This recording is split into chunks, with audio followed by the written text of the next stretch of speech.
dalam ibadah kita. Mari kita menenangkan hati dan pikiran kita dengan saat teduh sejenak.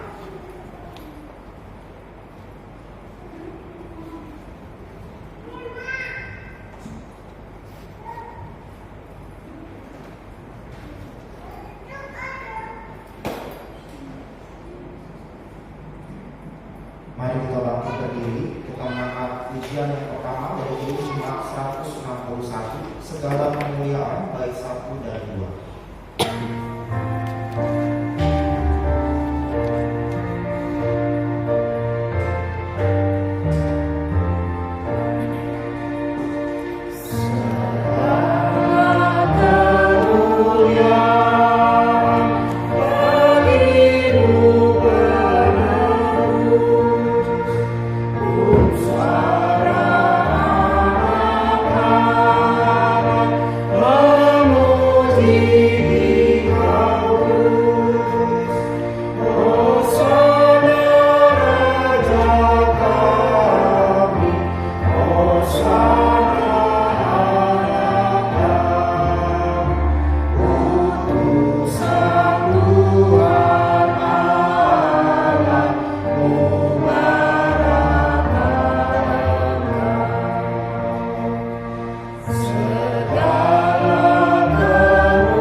Bersyukurlah kepada Tuhan sebab Dia baik, bahwasannya untuk selama-lamanya kasih setianya. Haleluya.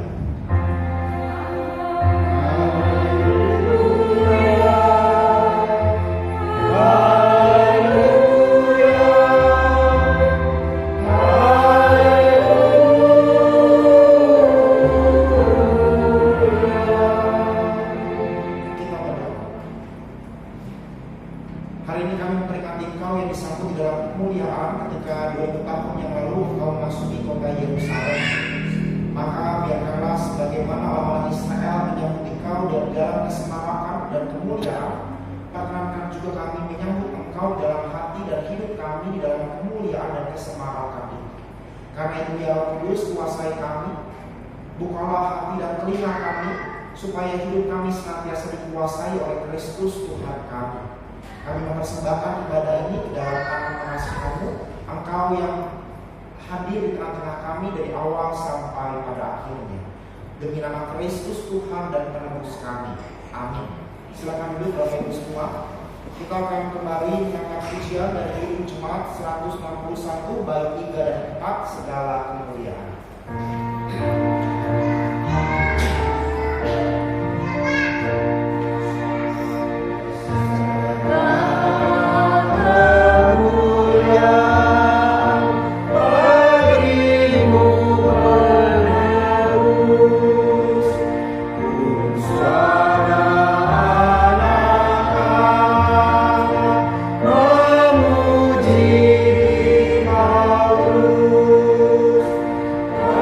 Is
Yesaya pasal 50 ayat 4 sampai ayat 6 berbunyi demikian.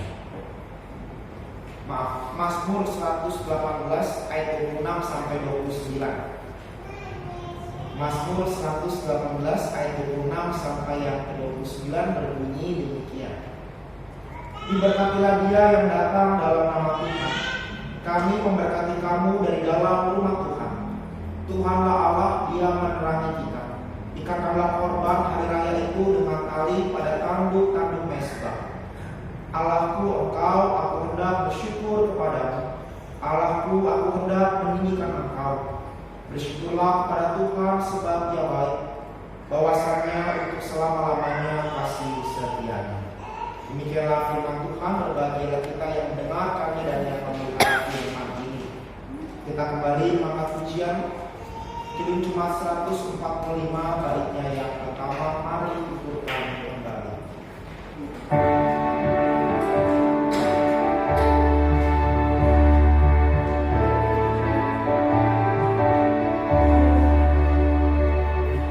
Mari tuturkan kembali kisah yang indah benar.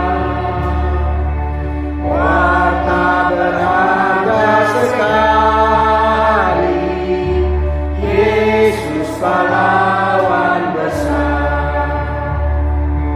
Bahwa di dalam lahirnya malam menjadi merdu.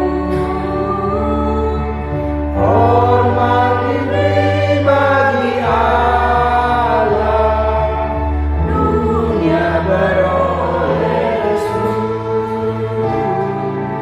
Mari tuturkan kembali kisah yang indah benar. Waktu berharga sekali, Yesus pahlawan besar. Kita bangkit berdiri untuk mengakui segala dosa dan pelanggaran kita di hadapan Tuhan. Mari kita berdoa. Dengan penuh penyesalan kami membuka diri kami, membuka hati, pikiran dan jiwa kami di hadapan-Mu ya Allah. Kami menyesal dan kami malu akan segala dosa dan pelanggaran yang telah kami lakukan, baik melalui tutur kata kami, pikiran dan perbuatan kami, yang mana itu semua membawa dampak yang buruk bagi sesama kami, bahkan melukai hati Tuhan. Karena itu ya Roh Kudus, dengan penuh penyesalan kami mohon, sucikanlah kami, basuhlah kami ya Kristus dengan darah-Mu, tahirkanlah kami dari segala dosa dan pelanggaran kami. Berikanlah kepada kami hati dan telinga seperti seorang murid, yang di sepanjang hidup ini senantiasa mendengar dan menaati kepada firman-Mu. Oleh karena itu ya Roh Kudus, bantulah kami, supaya kami boleh sungguh-sungguh menghargai hidup dan anugerah yang Tuhan telah berikan kepada kami, supaya kami boleh sungguh-sungguh menjalani hidup ini dengan mawas diri, dan kami menjauhi segala dosa dan pelanggaran. Karena itu Tuhan, biarkanlah pengakuan dosa kami ini berkenan di hadapan-Mu, dan Engkau menerima pengakuan dosa kami ini. Sebab bahwa pengakuan dosa ini hanya kami alaskan di dalam satu nama, yaitu Yesus Kristus Tuhan dan Penebus kami. Amin. Kita mengangkat hidup penyesalan kita dari lagu nomor 4, Bapa sentuh hatiku.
Demikianlah berita anugerah dari Tuhan. Marilah kita mohon kepada Allah Bapa kita. Ya Allah Bapa kami, berikanlah kami kekuatan untuk melaksanakannya sesuai dengan firman. Amin. Silakan duduk. Kita kembali mengangkat pujian syukur kita atas pengampunan dosa yang Tuhan telah anugerahkan dari Kidung Jemaat 178 bait 1 dan 2.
berdoa dan menggumuli firman Tuhan. Hari Paskah, apakah ada kebaktian di tempat ini? Libur ya? Libur. Berarti itu kebaktian tanggal 9 April sore, tidak ada ibadah di tempat ini. Tanggal 16 baru lagi pukul 4 sore ini tadi. Kita pokok doa yang akan kita doakan bersama-sama di dalam ibadah kita. Yang pertama, kita berdoa bagi bangsa dan negara, khususnya bagi pemerintahan kita, supaya diberikan hikmat dan kebijaksanaan oleh Tuhan di dalam melaksanakan tugas dan tanggung jawabnya bagi seluruh masyarakat Indonesia. Kita juga mendukung di dalam doa untuk rencana pemindahan ibu kota negara yang direncanakan mulai pada tahun 2024 mendatang. Biarlah rencana ini membawa kebaikan dan damai sejahtera bagi negara kita. Kita berdoa bagi pelayanan gereja-gereja kita, khususnya di dalam persiapan di masa-masa Minggu Sengsara ini, di hari Jumat Agung dan juga di Minggu Paskah. Kita berdoa supaya umat Kristen boleh sungguh-sungguh merenungkan sengsara dan wafat Kristus, sehingga sengsara dan wafat Kristus yang akan kita kenangkan sungguh-sungguh membawa pertobatan yang nyata dalam kehidupan kita. Firman Tuhan pada hari ini akan dilayani oleh saya sendiri, Pendeta Niko Agusta. Dan oleh karena itu, Bapak Ibu, mari kita bersama-sama mempersiapkan hati dan pikiran kita untuk menyambut firman Tuhan. Mari kita bangkit berdiri, kita akan memperbaharui iman percaya kita bersama-sama dengan seluruh orang percaya di sepanjang segala abad dan tempat, sambil mengingat pada baptisan yang telah kita terima. Marilah dengan mulut dan hati kita mengaku, aku percaya kepada Allah, Bapa yang Maha Kuasa, Khalik langit dan bumi, dan kepada Yesus Kristus, Anaknya yang tunggal Tuhan kita, yang dikandung daripada Roh Kudus, lahir dari anak darah Maria, yang menderita sengsara di bawah pemerintahan Pontius Pilatus, disalibkan, mati dan dikuburkan, turun ke dalam kerajaan maut, pada hari yang ketiga bangkit pula dari antara mati, naik ke surga, duduk di sebelah kanan Allah, Bapa yang Maha Kuasa, dan dari sana Dia akan datang untuk menghakimi orang yang hidup dan yang mati. Aku percaya kepada gereja yang kudus dan am, persekutuan orang kudus, pengampunan dosa, kebangkitan dari dan hidup yang kekal. Amin. Dengan kita bangkit berdiri, kita mengangkat pujian dari Kidung Jemaat nomor 282 bait 1 dan 2 untuk menyambut sabda Tuhan.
Sungguh firman-Mu lah Tuhan yang menjadi santapan di dalam kehidupan kami, dan firman-Mu itulah yang menjamin kami sampai pada kehidupan yang kekal. Oleh karena itu ya Bapa, di dalam Kristus Yesus, ketika pada saat ini kami meneduhkan hati kami di bawah kaki salib-Mu, bukalah hati dan telinga kami, bukalah jiwa kami, supaya kami boleh sungguh-sungguh dibersihkan dan dibaharui dengan firman-Mu. Ya Roh Kudus, berkuasalah atas kami, arahkan hati dan pikiran kami kepada Kristus Sang Firman yang menjadi manusia, sehingga hidup kami boleh sungguh-sungguh menampilkan buah-buah pertobatan yang nyata. Oleh karena itu bersabdalah kepada kami semua, karena kami siap untuk mendengarkan suara-Mu ya Kristus, dan kami siap untuk diubahkan sebagaimana yang Engkau kehendaki. Di dalam nama-Mu kami berdoa dan memohon. Amin. Silakan duduk Bapak Ibu, kita akan membuka firman Tuhan dari Injil Matius pasal 21. Matius pasal 21 ayat 1 sampai yang ke-11.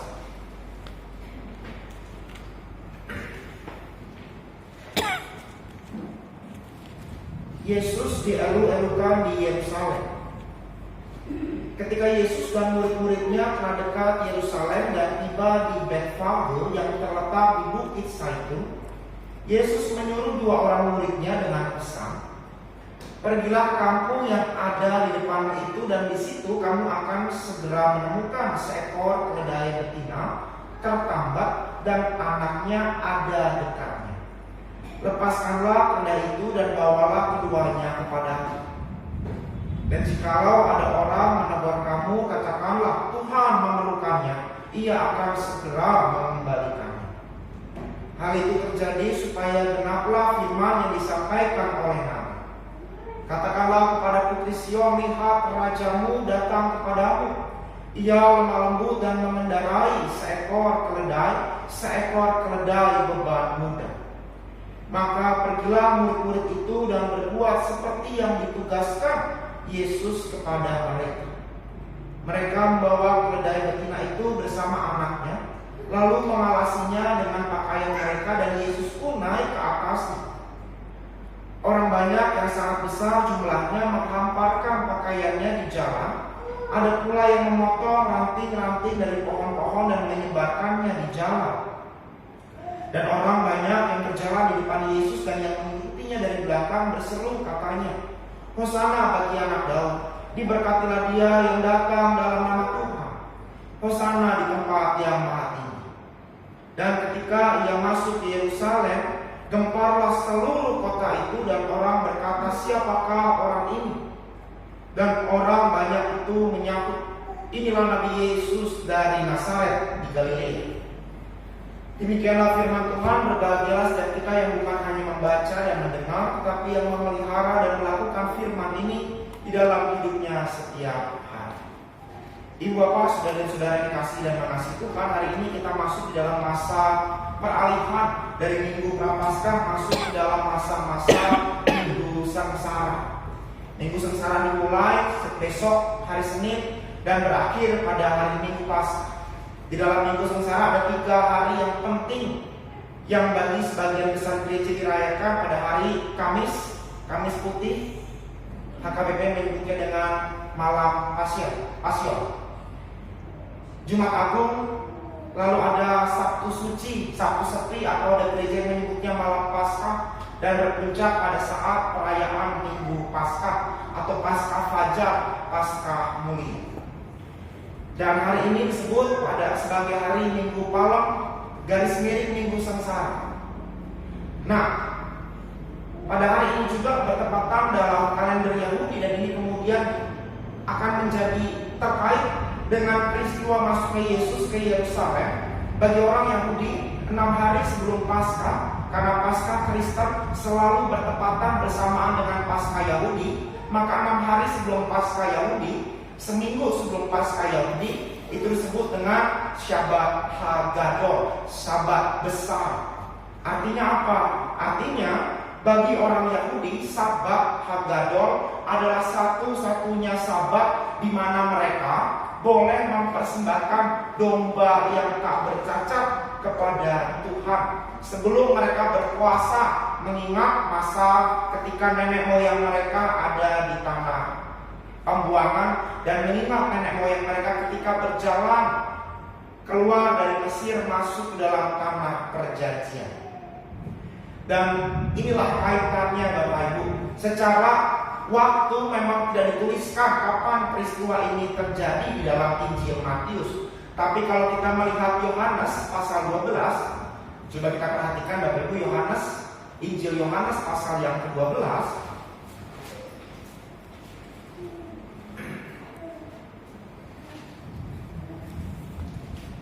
Kita lihat di ayat yang pertama. Judul perikopnya 6 hari sebelum Paskah. Yohanes 12 ayat yang pertama. 6 hari sebelum Paskah, Yesus datang ke Betania, tempat tinggal Lazarus yang dibangkitkan Yesus dari antara orang mati. Di Yohanes pasal 12 ayat yang ke-12, keesokan hari, berarti peristiwa ini terjadi pada saat Sabat besar. Mengapa Yohanes mencantumkan keterangan waktu 6 hari sebelum Paskah? Karena penulis Injil ingin menampilkan kaitan antara Paskah yang dirayakan oleh orang Yahudi dengan simbol ketika Yesus masuk ke Yerusalem. Dikatakan Yesus dielu-elukan. Yesus masuk dengan sebuah inisiatif bahwa dia akan masuk ke kota itu, maka dia mengutus 2 muridnya, kamu pergi ke kampung di depan, pinjam seekor keledai betina. Ada inisiatif dari Yesus sendiri, sang anak domba yang akan mempersembahkan dirinya. Maka peristiwa ini menjadi sebuah gambaran yang unik bagi orang Yahudi. Mengapa mereka merayakan peristiwa Yesus masuk itu dengan sorak-sorai adalah tadi karena Sabat Haggadah, Sabat besar. Mereka boleh berpesta besar sebelum mereka masuk dalam Paskah Yahudi yang sesungguhnya, di mana mereka akan berpuasa, makan sayur-sayuran pahit, minum anggur asam oleh karena mengingat nenek moyang mereka yang ada di padang gurun sebelum masuk ke tanah perjanjian. Dan di dalam peristiwa yang kita baca, Yesus masuk dengan sebuah inisiatif sendiri. Kalau orang Yahudi mempersembahkan korban oleh karena diperintahkan oleh para nabi, Yesus mempersembahkan dirinya dengan kesadaran sendiri. Tanpa diminta, tanpa dipaksa, dia masuk ke Yerusalem, sebuah kota yang 6 hari kemudian dari seruan di ayat yang ke-9, Hosana bagi anak Daud, diberkatilah dia yang datang di dalam nama Tuhan, akan berubah menjadi salibkanlah dia, bebaskanlah Barabas. Dari mulut orang yang sama terucap Hosana bagi anak Daud, diberkatilah yang datang dalam nama Tuhan. 6 hari kemudian dari mulut yang sama terucap salibkanlah dia, bebaskanlah Barabas. Yesus masuk dengan sebuah kesadaran bahwa dialah anak domba yang akan dipersembahkan bagi keselamatan orang-orang Israel, bagi keselamatan dunia. Yang kedua yang menarik adalah ketika Yesus masuk ke Yerusalem, yang digunakan bukanlah kuda atau kendaraan perang, tapi seekor keledai betina, seekor keledai berbang kalau di ayat yang kelima. Keledai betina yaitu keledai berbang. Mengapa keledai, Bapak Ibu? Karena keledai adalah hewan yang secara historis dicatat dalam perjanjian lama digunakan oleh Abraham dan digunakan oleh Daud. Abraham bapa leluhur Daud, Daud bapa leluhur Yesus dari Maria. Jadi ini menunjukkan keterkaitan Yesus dengan, kalau ditarik garis lurus, dari Abraham. Sebagaimana orang Israel mempunyai nubuatan bahwa Mesias itu akan lahir dari keturunan Abraham, spesifiknya melalui keturunan Daud. Dan Yesus menggunakan hewan keledai. Yesus bisa gak pakai dua hewan lain? Bisa. Yesus bisa pakai kendaraan lain? Bisa. Tapi mengapa Yesus memilih keledai? Oleh karena penggenapan dari perjanjian lama, sebagaimana hewan ini digunakan oleh Abraham dan digunakan oleh Daud, yang merupakan Yesus, Daud, dan Abraham satu garis keturunan. Dan Mesias diambil dari garis keturunan itu. Yang kedua, Bapak Ibu, ketika Yesus masuk dengan keledai, orang-orang di ayat yang ke-8 dikatakan oleh penulis Injil Matius, mereka menghamparkan pakaiannya di jalan, dan ada pula yang memotong ranting-ranting dari pohon dan menyebarkannya di jalan. Sekilas Bapak Ibu, bahwa apa yang dilakukan oleh orang-orang di Yerusalem ini merupakan sebuah tindakan menghormati Yesus, menghargai Yesus. Tetapi sebetulnya tindakan ini adalah sebuah tindakan yang berangkat dari pemahaman yang salah tentang siapa itu Mesias, siapa itu Yesus. Ekspektasi mereka bahwa Yesus inilah yang akan bangkit melawan pemerintahan Romawi. Sebagaimana Sabak Hagadol itu mengantar orang-orang Israel memperingati nenek moyangnya menguasai masuk ke tanah Kanaan, maka ekspektasi yang sama dikenakan pada Yesus. Yesus yang akan membawa orang-orang Yerusalem ini sungguh-sungguh menikmati kepenuhan tanah airnya, bebas dari perbudakan, bebas dari kekangan, bebas dari penindasan kekaisaran Romawi. Sehingga mereka menghamparkan pakaiannya di jalan. Dan ini sebuah tindakan simbolis bagi orang-orang di zaman itu. Kalau mereka menghamparkan pakaian, maka sebetulnya itu adalah cara mereka menyambut penguasa dan penakluk. Coba kita lihat di 2 Raja-Raja 9, Bapak Ibu. 2 Raja-Raja 9 ayat yang ke-13. 2 Raja-Raja 9 ayat yang ke-13. Singkat cerita ini ketika Allah melalui Nabi Elisa, Allah meminta Elisa untuk mengurapi Yehu menjadi raja, supaya Yehu membinasakan Ahab dan seluruh keluarganya. Karena kenapa? Karena Ahab dan keluarganya melakukan apa yang jahat di mata Tuhan. Dan ketika Yehu diurapi menjadi raja, maka ketika Yehu masuk dalam negerinya, dikatakan di ayat yang ke-13 begini: segeralah mereka masing-masing mengambil pakaiannya dan membentangkannya di hadapan kakinya begitu saja di atas tangga. Kemudian mereka meniup sangkakala serta berseru, Yehu raja. Jelas ketika dikatakan di ayat yang ke-8 orang-orang menghamparkan pakaiannya, orang-orang Yahudi ini baik, tapi maksud dan pengertiannya salah. Tindakannya baik, tapi maksudnya salah. Karena mereka mengharapkan Yesus yang sama seperti Yehu pada zaman dulu, yang diminta Tuhan Allah menghabiskan seluruh keluarga Ahab.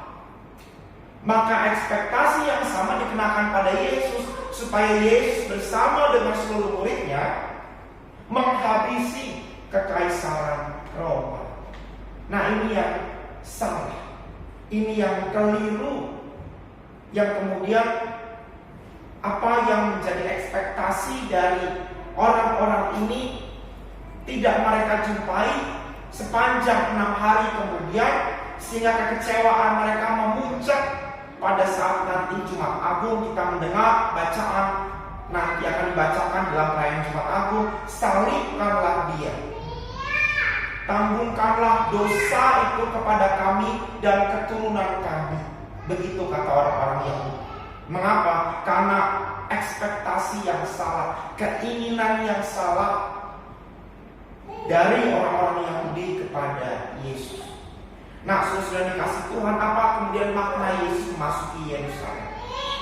Yang pertama Bapak Ibu, ketika kita menghayati dan memperingati Yesus yang masuk ke Yerusalem, maka kita diajak untuk melihat bahwa Yesus yang kita imani, Yesus yang kita percayai sebagai Tuhan dan Juru Selamat kita adalah Yesus yang dengan sukarela Dia masuk mempersembahkan dirinya demi keselamatan kita.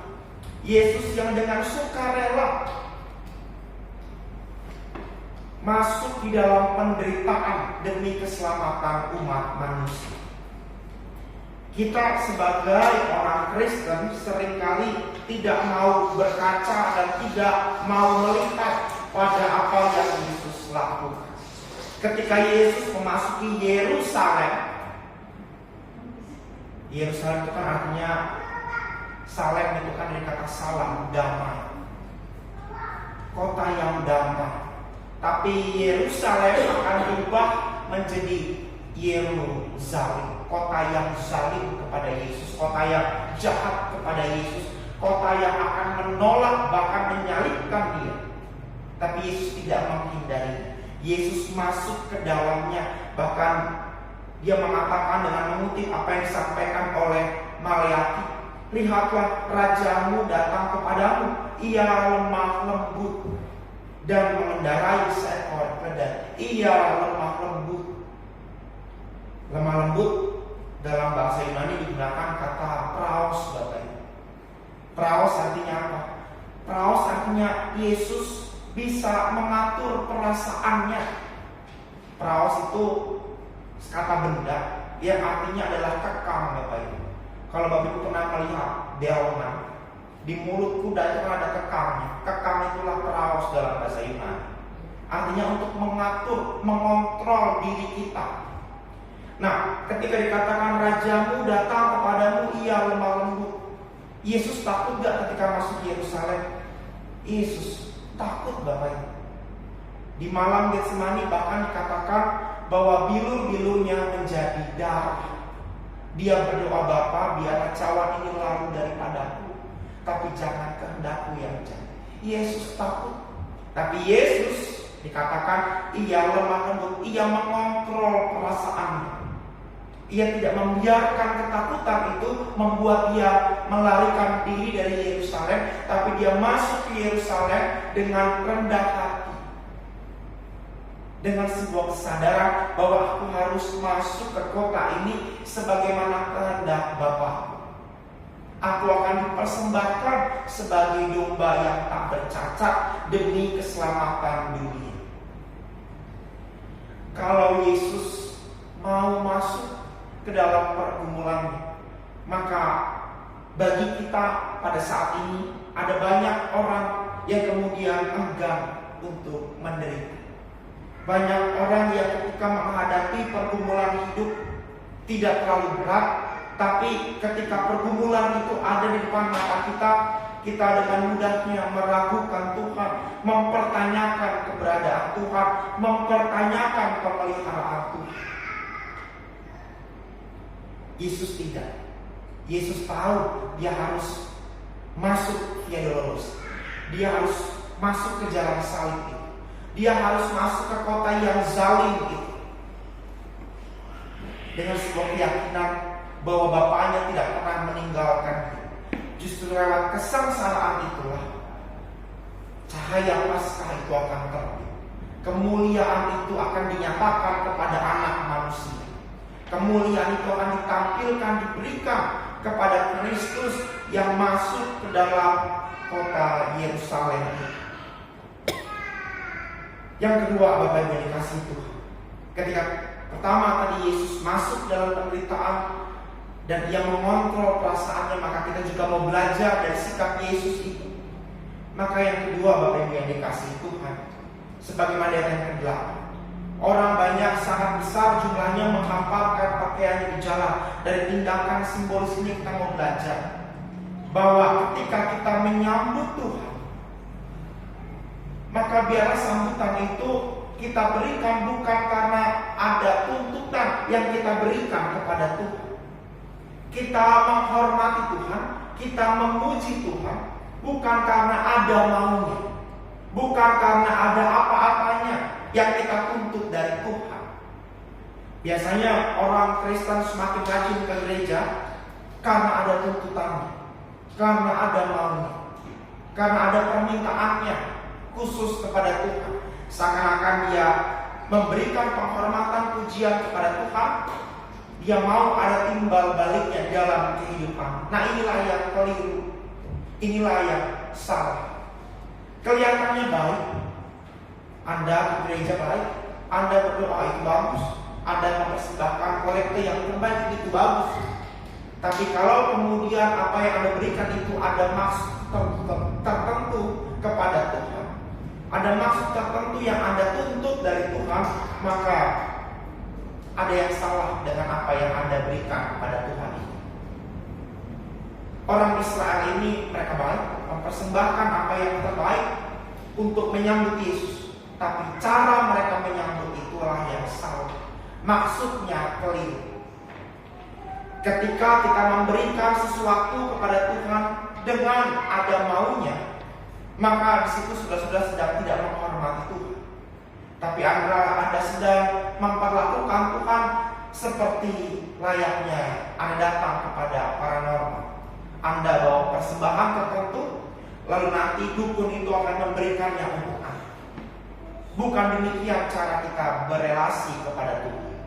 Kalau kita menyambut Tuhan, memuji Tuhan, maka biarlah itu semua lahir dari ketulusan. Kenapa harus lahir dari ketulusan?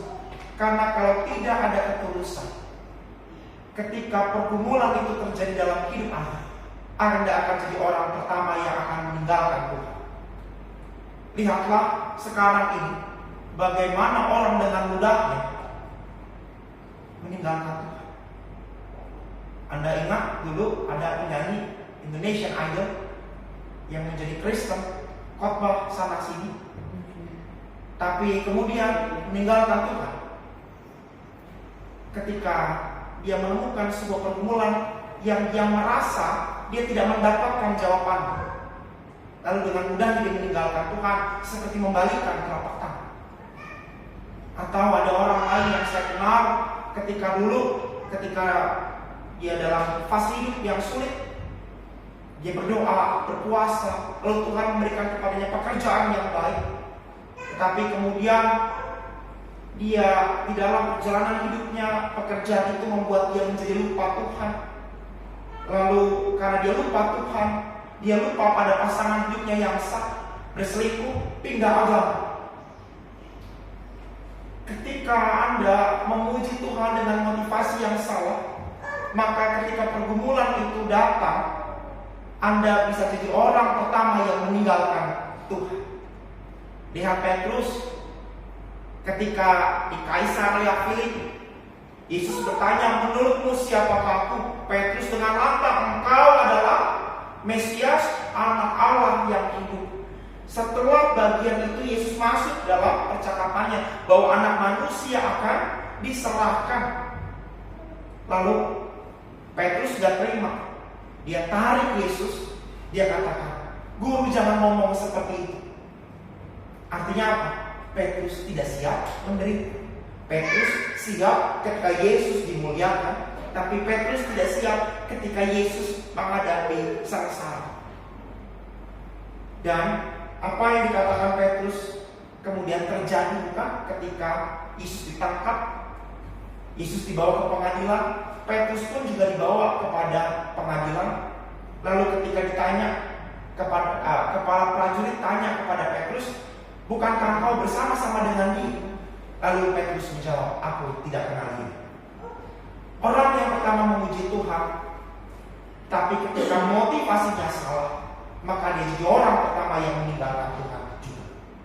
Maka ketika kita beriman, saudara-saudara, kalau Anda menghargai Tuhan, Anda mengasihi Tuhan, Anda mencintai Tuhan, biarlah apa yang Anda berikan kepada Tuhan lahir dari sebuah ketulusan.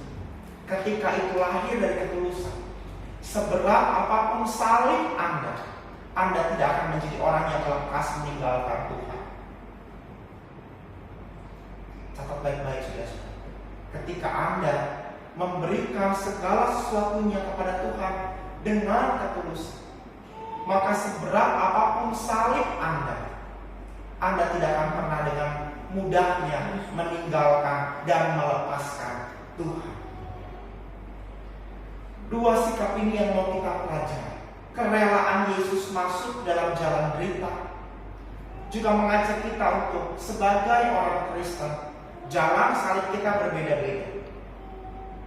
Salib kita juga mungkin beratnya berbeda-beda. Tapi mari kita menyadari sebagaimana Yesus siap, dia rela, dia mengontrol perasaannya, sehingga penderitaan itu tidak dia lewati, tapi dia masuk. Demikian juga kita. Sebagai orang Kristen kita harus juga siap memasuki jalan penderitaan. Yang kedua, di dalam jalan derita ini, ketika Anda menjumpai pergumulan, menjumpai masalah hidup, namun kalau relasi Anda berangkat dari ketulusan hati kepada Tuhan, maka pergumulan itu akan menjadi peluang Anda membangun relasi yang semakin akrab dengan Tuhan. Tanpa ketulusan, relasi Anda pada Tuhan menjadi sebuah relasi yang munafik.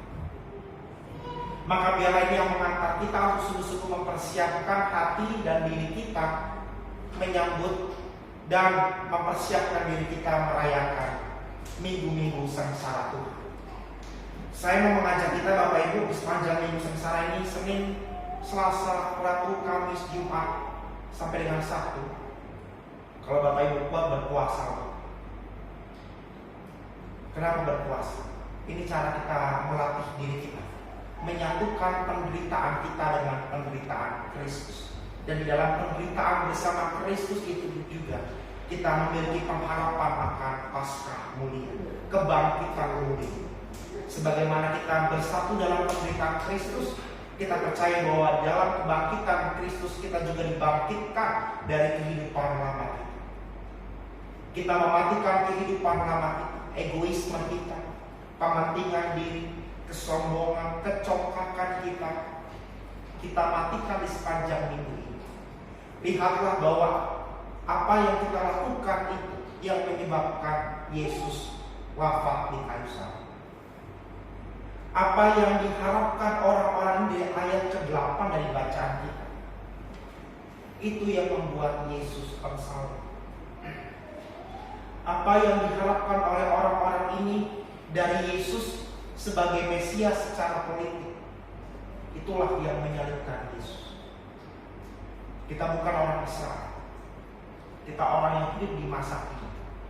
Orang yang tidak lagi melihat, menyaksikan Yesus yang meregang nyawa di atas kayu salib. Tetapi di dalam iman kita tahu itu bahwa yang menyebabkan matinya Yesus adalah dosa-dosa kita. Maka masukilah minggu sengsara ini dengan sikap tobat. Berpuasalah Bapak Ibu. Dan berpuasa orang Kristen tidak sama dengan puasanya orang Islam.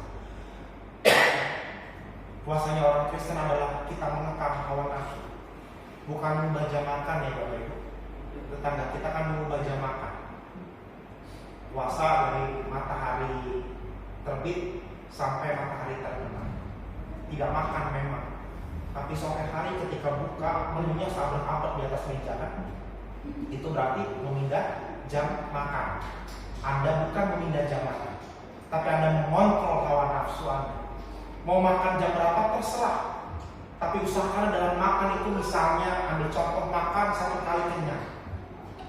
Anda sehari makan 1 kali, tapi pastikanlah Anda makan kenyang sehingga Anda tidak makan lagi.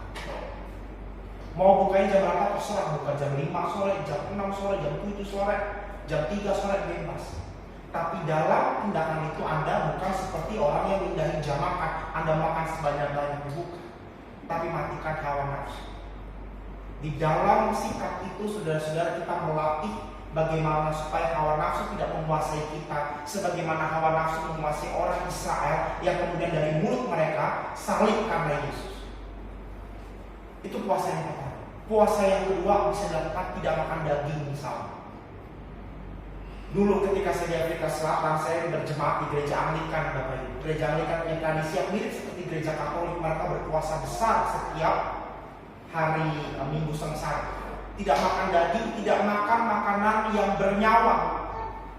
Jadi hanya makan sayur, susu gitu ya, dan telur keju paling. Daging tidak dimakan, kenapa? Puasa besar. Tidak dimakan semua yang bernyawa. Itu bisa Anda lakukan. Anda kan kalau makan gak pakai daging, gak pakai ayam, gak mantap rasanya begitu kan. Tapi coba latih itu, supaya kita belajar bagaimana hawa nafsu tidak menguasai kita, yang pada akhirnya hawa nafsu itu yang menyalibkan Yesus. Yang kedua, misalnya ketika Anda berpuasa, yang Anda biasanya makan habis 100.000 sekali makan, cobalah kurangi misalnya jadi 20.000. Sisanya gimana? Kasih orang lain yang gak bisa makan.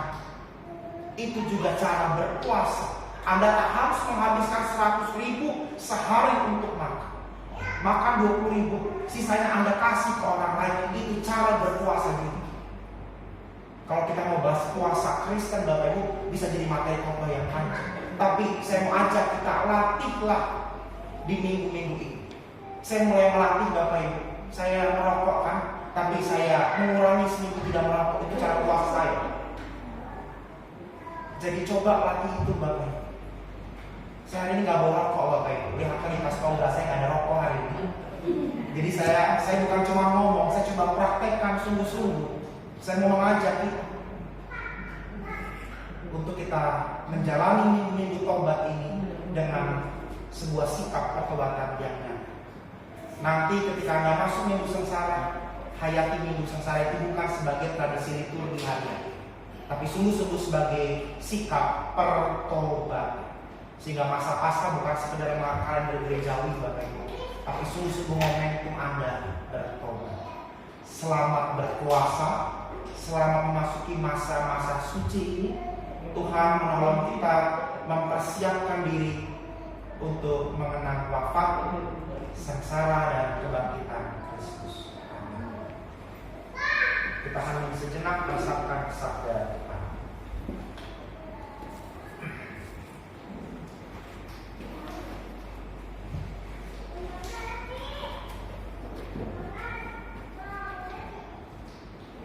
Kita naikkan doa syafaat.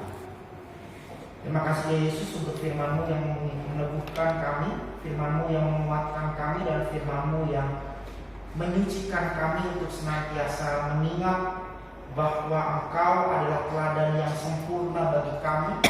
Bagaimana Engkau memasuki Yerusalem dengan sebuah inisiatif, maka biarkanlah kami juga berani untuk memasuki setiap pergumulan hidup yang Tuhan perkenankan ada di dalam hidup kami, sehingga kami boleh menjadi orang-orang Kristen yang tangguh. Ketika ada pergumulan terjadi, kami tidak dengan mudahnya menyalibkan Engkau untuk kali yang kedua. Kami tidak mudah untuk meninggalkan Engkau, apalagi sampai mengkhianati Engkau. Maka kami mohon, jadikanlah minggu-minggu sengsara di depan kami ini sebagai latihan kami untuk semakin memperbaharui sikap hidup kami, semakin memperbaharui tekad kami mengikut Engkau, dan kami boleh sungguh-sungguh pada saat Paskah nanti kami menjadi pribadi yang tidak egois, pribadi yang tidak mementingkan diri sendiri, pribadi yang tidak congkak, pribadi yang tidak sombong dan tinggi hati, tapi menjadi pribadi yang rendah hati, yang lemah lembut sebagaimana Engkau lemah lembut ya Allah di dalam Kristus Yesus. Maka meteraikan firman ini, dan firman ini biarlah menjadi rema dalam hidup kami. Kami mau berdoa Tuhan bagi hamba, jemaat-jemaat Tuhan yang sedang mengalami kelemahan tubuh, baik karena sakit ataupun karena usia yang semakin bertambah. Mereka yang dirawat di rumah ataupun di rumah sakit, kami mengingat mereka semua ya Bapa di dalam doa-doa kami masing-masing. Mari Tuhan rawat dan pilihlah mereka satu persatu. Biarlah anugerah pemulihan, kekuatan dan kesembuhan Tuhan hadirkan bagi mereka yang sakit, sehingga kesembuhan itu boleh berangsur-angsur dirasakan oleh saudara-saudara kami yang mengalami lemah tubuh. Segala obat-obatan, tindakan-tindakan medis yang dijalani para dokter ataupun perawat yang menangani. Tuhan berkati, Tuhan pakai itu semua supaya menjadi cara dari Tuhan untuk menyembuhkan saudara-saudara kami yang sedang sakit. Keluarga-keluarga kerabat yang mendampingi, Tuhan beri kekuatan, Tuhan beri kesehatan, Tuhan beri kesembuhan. Kami juga mau berdoa Tuhan bagi anak-anak Tuhan pada saat ini yang hadir di gedung gereja ini, maupun mereka yang tidak hadir pada sore hari ini, tetapi mereka sedang mengalami pergumulan hidup, pergumulan karena pekerjaan, pergumulan pendidikan, pergumulan pasangan hidup, pergumulan relasi keluarga yang rusak, pergumulan situasi ekonomi yang tidak membaik, pergumulan dari setiap masalah-masalah hidup yang menekan berat, yang membuat kami seakan-akan tidak memiliki pengharapan. Mari Tuhan lawat dan pilih kami masing-masing. Pulihkan kami semua Tuhan, beri kami kekuatan, berikan kami penghiburan, supaya di tengah-tengah pergumulan hidup kami boleh tetap merasakan topangan dari Tuhan, dan kami pada akhirnya beroleh keberanian untuk menghadapi masalah hidup kami. Tuhan, kami juga berdoa bagi gereja Tuhan, bagi HKBP Pondok Kelapa, juga bagi Gereja Presbyterian Indonesia. Tuhan, berkatilah kedua gereja ini. Di dalam pelayanan bersamanya Tuhan berkati, sehingga baik HKBP dan GPI boleh saling bahu-membahu, saling menopang, saling mendukung demi tegaknya kerajaan Allah di tengah-tengah dunia ini. Biarlah persekutuan, kesaksian, dan pelayanan kami menjadi sebuah pernyataan iman kami kepada dunia bahwa Yesuslah Tuhan dan Raja kami. Semua lidah mengaku, semua lutut bertelut di hadapan Kristus Tuhan kami, dan biarlah itu senantiasa ternyatakan lewat karya-karya pelayanan yang kami kerjakan bersama di tempat ini. Kami mendoakan bagi para pelayan Tuhan. Kami berdoa untuk Pendeta Manal bersama dengan seluruh sintua di HKBP Pondok Kelapa. Biarlah Tuhan yang memberkati mereka. Juga bagi Pendeta Lasmian Nainggolan bersama dengan keluarga dan seluruh para pelayan jemaat GPI, Tuhan berkati. Berikan mereka semua kekuatan dan sukacita dari surga di dalam mereka melayani Tuhan. Kami serahkan mereka, para pelayan-pelayan Tuhan ini, ke dalam pemeliharaan. Dan kami mau bersyukur Tuhan bersama-sama dengan Pendeta Lasmian Nainggolan yang waktu yang lalu berulang tahun, dan juga anak kasih Mazmur yang berulang tahun. Tuhan telah tambahkan usia bagi kedua anakmu ini. Biar di pertambahan usia ini, pemeliharaan dan berkat dari Tuhan juga terus Tuhan tambahkan di dalam hidup mereka.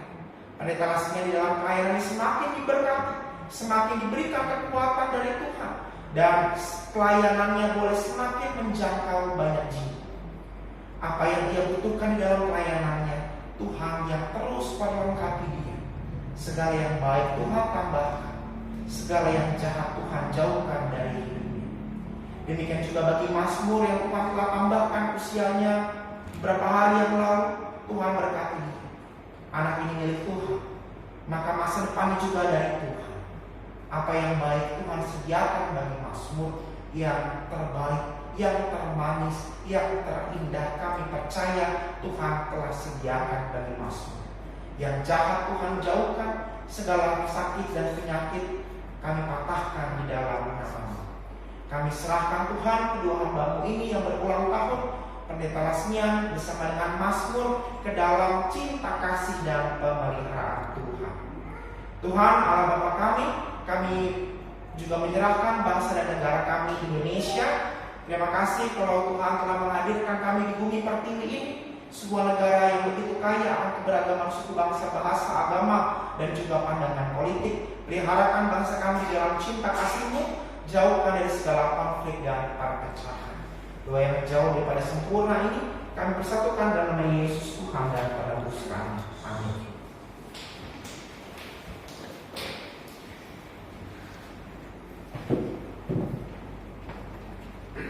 Kita akan memberikan persembahan yang terbaik bagi nama Tuhan. sambil kantong persembahan diedarkan, kita akan angkat pujian dari Kidung Jemaat 302, Ku Beri Persembahan, bait 1, 2, dan 3. Pada petugas kolektan dipersilakan.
Allah Bapa kami inilah kepunyaan-Mu dan segala yang kami miliki adalah juga kepunyaan-Mu.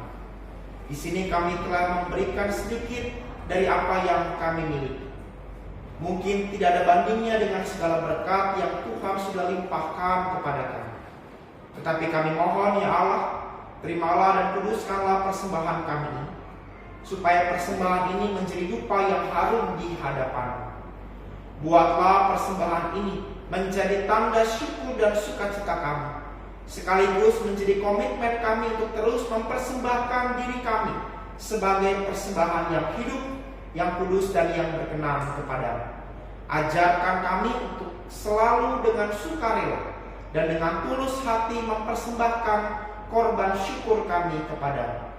Karena melalui persembahan syukur inilah kami bersama-sama dengan gereja-Mu terlibat untuk menghadirkan tanda-tanda kerajaan-Mu di tengah-tengah dunia ini melalui sukacita, kasih, keadilan, dan damai sejahtera.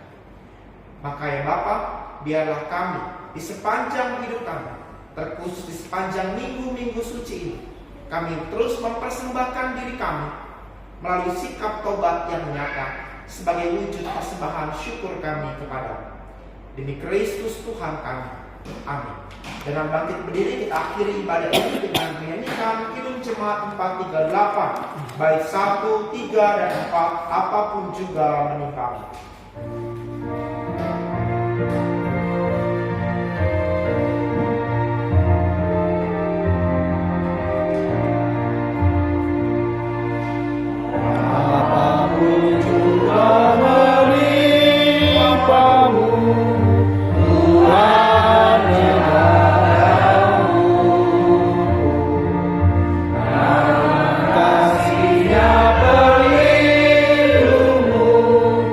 Tuhan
kerajaan-Mu, jadilah kehendak-Mu di bumi seperti di sorga.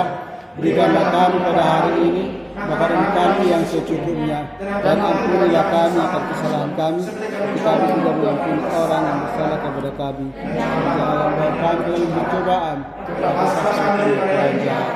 Karena Engkau punya kerajaan dan kuasa dan kemuliaan sampai selama-lamanya. Amin. Ulanglah, masukilah hidupmu dengan berkat dari Tuhan. Tuhan memberkati engkau dan melindungi engkau. Tuhan menyinari engkau dengan wajah-Nya dan memberi engkau kasih karunia. Tuhan menghadapkan wajah-Nya kepadamu dan memberi engkau damai sejahtera-Nya. Amin.